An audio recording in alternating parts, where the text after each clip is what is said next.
Hey guys, and welcome to the Working Money Channel. Plan B on Twitter posted this: both Bitcoin, the stock to flow, which is the white line, and the on-chain signal, which is the color, and you guys can see it's not red yet, is indicating the second leg of the bull market, guys. Now, if you believe in the stock to flow ratio, then you certainly believe Bitcoin will go above $100,000. And, if we're looking at this stock to flow ratio model here on this chart, I'm just going to click on that to get that zoomed in here. You can see that in former bull runs when Bitcoin really got hot and the coloration was red. This is when we've historically seen the top of the market back in 2018 and back here in 2014. It happened, went above the white line. So right now we are in orange. However, we are far below this white line.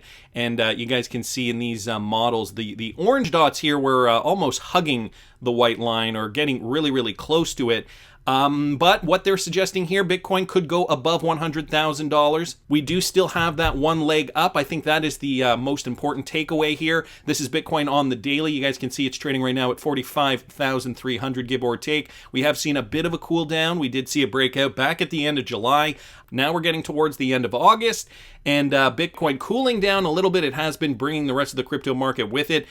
We still have a ways to go, though. Got to break that $65,000 mark for Bitcoin, so chilling out at the 0.5. We've got XRP sellers right now taking some profits off the table, so the first significant pullback rally for XRP since that July rally, we are seeing sellers take profits off the table, and quite a decline. I'm sure it felt like quite a decline for a lot of XRP hodlers. We did just take away 18% from that new high that we recently saw just a couple of days ago. But is this really odd, guys? I mean, is this really unusual? Are we to expect more losses? I just wanted to put some things into perspective for you guys.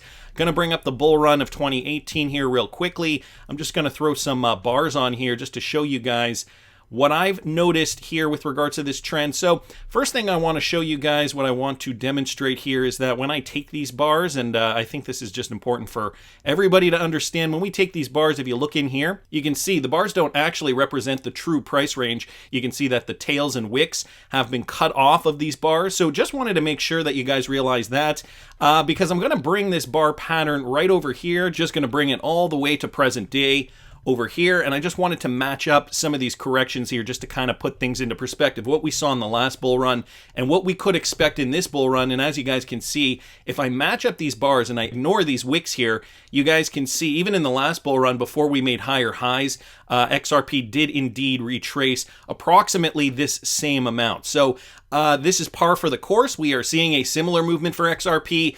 In this case, we can see that negative selling pressure volume has also gone up. But we're only retracing what is average, or what at least has been observed in the last cryptocurrency bull run. So nothing to fret. No, we are not in a bear market, at least not yet. This from XRP Crypto Wolf. Apparently, the Minneapolis Federal Reserve president says there are thousands of garbage cryptocurrencies and 95% are fraud, hype, noise, and confusion. I don't know if this bodes well for XRP or if it just is another slam to the entire cryptocurrency space. You know that old saying, one step forward, two steps back. So the Fed, officially, who famously reassured the U.S. public last year that the central bank could inject unlimited money into the economy, has voiced some well-worn, oft-rebutted criticisms of Bitcoin and cryptocurrency in general. I was more optimistic about crypto and Bitcoin 5 or 6 years ago, says Neil Kashkari, president of the Federal Reserve Bank of Minneapolis. This is what he said yesterday. So far, what I've seen is 95% fraud, hype, noise, and confusion. So he was actually optimistic on cryptocurrency a few years ago. Now he is saying, boy, there certainly is a lot of fraud. During his appearance at the Pacific Northwest Economic Regional Annual Summit in Big Sky, Montana, Kashkari contrasted the open nature of the crypto field with the U.S. government's monopoly on issuance of dollars. There is no barrier to you creating your own Bitcoin or me creating my own. I'll call it Neilcoin, he said, pointing to his onstage interlocutor, Larry Simkins, CEO of conglomerate The Washington Companies. Kashkari added, and then Larry can create Larry coin. So just kind of making fun of the cryptocurrency industry, at least, the 95% of garbage coins that he believes exists. And he's not wrong, but he isn't necessarily giving the industry a fair shake. And I'm sure he knows that there are coins that are going to solve problems, yet he does feel it necessary to give his opinion on the 95 garbage coins that he believes exists, that of course do exist. However, this is not what we needed right now. Fortunately for us, there's big news. Fidelity says that 90% of its biggest clients are interested in accessing Bitcoin. So this from Michael at Val5 Links. Fidelity's plan to corner the cryptocurrency market to be more ambitious than previously imagined as the asset manager looks to provide more institutional pathways to digital assets. So for most investors, the primary entry into crypto has been Bitcoin and to a lesser extent Ethereum. Tom Jessup, who heads Fidelity Digital Assets, said the pandemic was a major motivator for investors to finally get into crypto. What really got people off the fence was the pandemic, because you've got this scarce asset class. There will only ever be 21 million Bitcoin created, and an environment where our currency is being debased and there's tons of money printing. It's no secret that most institutional investors are carefully participating in the crypto market for the first time this year. Institutional interest mostly remains in purchasing Ethereum and Bitcoin directly. Fidelity Investments seems to be one step ahead, aiming to be among the first to offer the infrastructure necessary for investors to directly access the crypto market. So Fidelity seeing an uptick. They are a big company, influential with institutional investors, and 90% of their biggest clients are interested in Bitcoin and other cryptocurrencies. So, despite what, the messaging we're getting from heads of government, like in this case, Kashkari, the Fed president of Minneapolis, we are also getting it from the other side, right? Institutional money realizing an opportunity. Now more banks are custodying crypto. So we are seeing more money pour into cryptocurrency. And, I have a feeling this could be the last hurrah for that Wild West-ish type bull run, unless we do see a prolonged bull run, in which case, all the regulatory clarity and, everything that we haven't had in the past could come to a boiling point, which could actually catapult this market even further, and maybe we'll just skip the next 2.5 years of a bear market. Wouldn't that be nice? I mean, this is partially why I am not cashing out of 100% of my cryptocurrency. I talked about this in a recent video, and a couple of months ago I also did a video regarding how much XRP it will take to retire, and if you guys didn't catch that, I'll link it up here in the top right hand corner. I do give you guys a resource, an Excel spreadsheet in that video as well, if you also want to plan your retirement. It doesn't only consist of XRP. I mean, you can add in manually, you can add in different cryptocurrencies, and based on certain price targets, you can see how much you would have if you cashed out of certain percentages, and it's a sliding scale. So it's a good resource if you guys still haven't figured out a plan, or if you just want to see the numbers in front of you. More news here, guys, from Mike Manfield. So Ripple partner Finastra, they just announced their collaboration with Salt Edge to improve the speed and compliance with the Payment Service Directive 2, which is PSD2, and other global open banking standards for banks and electronic money institutions, or EMIs, worldwide. The integration of the Salt Edge Software as a Service, or the SaaS solution, open banking compliance with Finastra's core banking solution, Fusion Essence and Fusion Equation, enables institutions to build necessary architecture to support end-to-end banking requirements and compliance through one application program interface, or an API. The integration is carried out via Finastra's open development platform, fusionfabric.cloud. Finastra, again, a Ripple partner. And after some studying, it was interesting. In fact, Finastra's State of the Nation research found that globally 94% of professionals at financial institutions agree that open banking is important to their organization, with 63% reporting that it has enabled them to improve customer experience, and 59% stating that it has helped attract new types of customers. However, complying with PSD2 and regional open banking standards can be time-consuming, expensive, and a complicated task. And this is why we're seeing, a lot of these Ripple-enabled companies merging with other companies, because what was once difficult and cumbersome and time-consuming has now become easy with the XRPL, sourcing liquidity in some cases, ODL, leveraging the XRP token to perform a lot of these transfers. So we are starting to see more Ripple-integrated companies forming their own partnerships, and we've been seeing this over, the latter half of 2020 and into 2021. We're more than halfway through 2021 now. More of these partnerships are occurring. This is all just great news for the XRP ecosystem. And another one here, guys, from T-Hole Betic XRP with regards to Lulu Financial Holdings. Now, Lulu Financial Holdings, apparently they have inked a deal with NPCI International. So Lulu is an Abu Dhabi-based holdings company investing in financial services worldwide, and they have inked an agreement with NPCI International Payments Limited, a wholly owned subsidiary of National Payments Corporation in India, to offer real-time remittances to India. The partnership will enable Lulu Financial Holdings through its affiliates to connect to UPI infrastructure and facilitate remittances to beneficiaries in India who are onboarded on UPI Power apps. The solution will assist with real-time beneficiary name validation and facilitate all the requisite compliance checks in a safe, secure, and convenient manner. So this has to do with cross-border remittance payments. Again, Lulu Financial and NPCI, both Ripple customers, working together to make this even more efficient. So here's a quote from the CFO, Ritesh Shukla. They say India is the largest recipient of cross-border payments, receiving around $80 billion US per annum. This partnership with Lulu is aiming at enabling a seamless and convenient cross-border remittance experience through UPI's platform real-time capabilities. At NIPL, it is our constant endeavor to add value to lives of consumers in the area of digital payments, and we believe this partnership is a step forward in that direction. So, boom, more news there in Southeast Asia and the Middle East. Again, another 2 Ripple partners creating more synergy, just driving more utility to the XRPL. And Tom Emmer just yesterday reintroduced the Blockchain Regulatory Certainty Act with Darren Soto. So here's the latest update with regards to some regulatory clarity advancements in the United States. Blockchain Regulatory Certainty Act provides a safe harbor for blockchain innovations who do not control consumer funds, clarifying the regulatory process. So I don't know if this ties in to Hester Peirce's idea of that safe harbor protocol.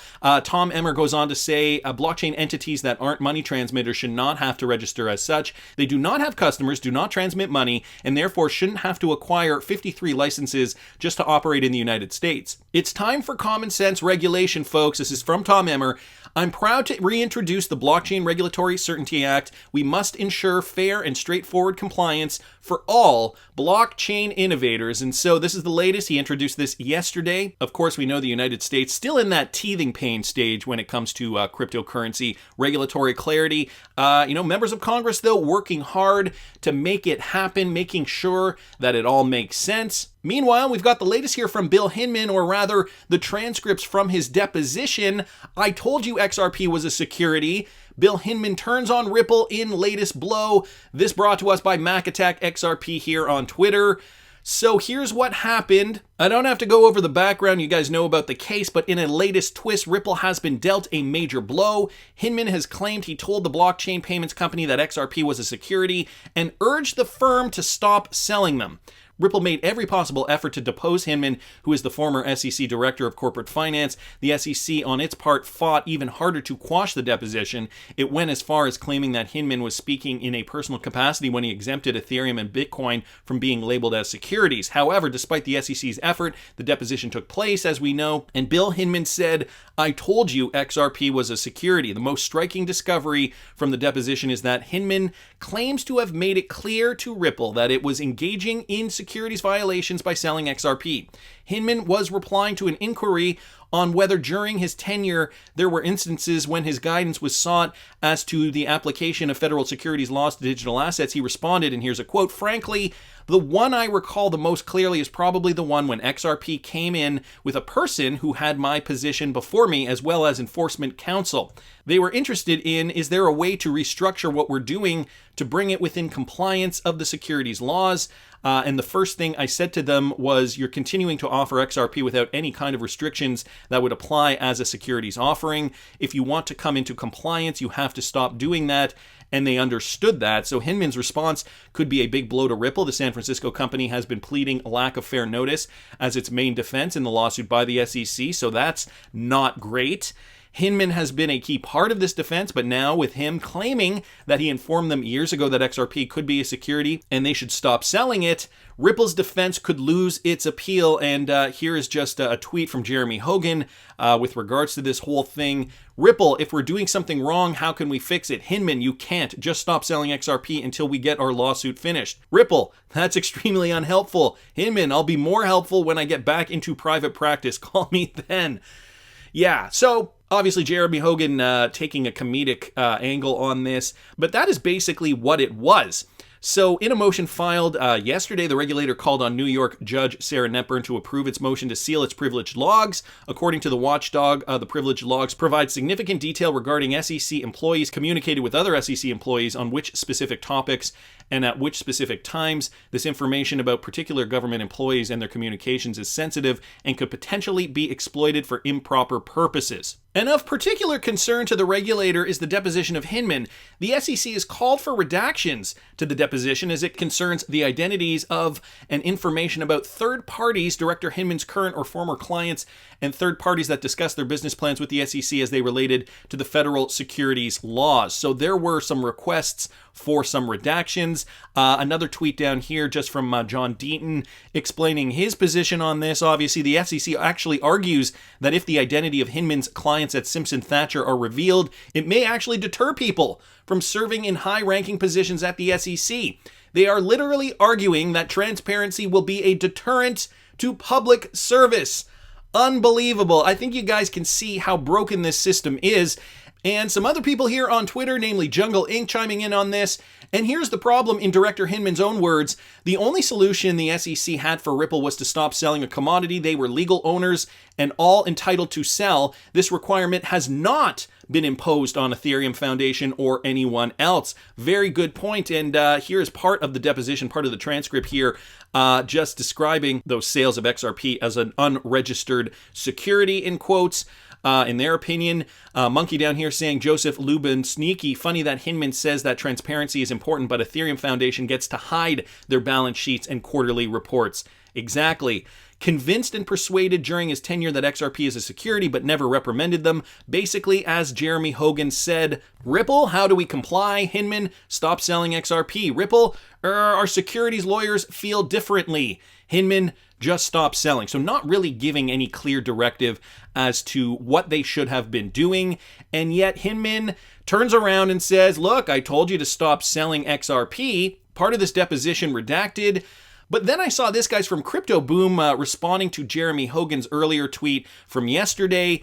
Holy crap, look at this. It looks like the SEC tried to delete and hide information from the document, or at least this is what Crypto Boom is thinking here. But Ripple's attorneys found it in the metadata. So was the SEC trying to actually delete something here? Question, you'll see that it was deleted. Answer, right. Question, and I will represent to you my understanding is that Mr. Seaman deleted this portion of the document. Mr. Tenriero says, what's the basis of that understanding, Reed? Mr. Feigl down here, our review of the metadata. If you look to it, depends how you present it, but if you go to the second document, it says on some version of it deleted by Michael Seaman. Mr. Tenriero, okay, I think there's no foundation to that right now in the record, but go ahead and ask the questions. Mr. Feigl, let's open the narrative file and I'll try to show you because I think it's important. Mr. Tenriero, even if it is, you can ask him if he directed Seaman to delete it. I mean, does he remember that? Mr. Feigl asks another question. Did you direct Mr. Seaman to delete these subtopics? The answer, I don't recall directing him to do that. Question, do you have an understanding as to why he deleted these subtopics? Mr. Tenriero saying, without disclosing deliberations or conversations. And the answer down here, I don't have a specific recollection of that. So, documents possibly deleted, this being revealed in this Hinman deposition down here from July 27th, 2021. Not only is William Hinman a scumbag, the whole SEC organization seems very corrupt. Now, I know this is not news to you guys. We all kind of know this, but, you know, it's just more evidence to go against the SEC as a body, to go against the organization's lack of character or immorality. And I have it on good authority. I was talking to a friend of mine. He is part of the XRP community. I'm not going to reveal his name, but he has made a close connection to somebody who worked at Ripple a while ago. It doesn't work at Ripple now. But this person knew that one day a lawsuit would come up. And at that time, so I can't speak for the Ripple today, but at that time when this person apparently worked at Ripple, he said, these guys are going to fight this tooth and nail because they have been rock solid from the beginning. They know where the future is. They know they have tried to abide by the law. They have been transparent every step of the way. So all these SEC missteps, you know, and especially if they are indeed deleting documents, this is not going to bode well for the organization. I mean, maybe there might even be an entire restructuring process once this is all said and done. That's just my opinion, but I want to hear what you guys think. Please subscribe to the channel if you haven't already. Like the video if you like the content I'm providing. I always love hearing your comments. See you in the next one, guys.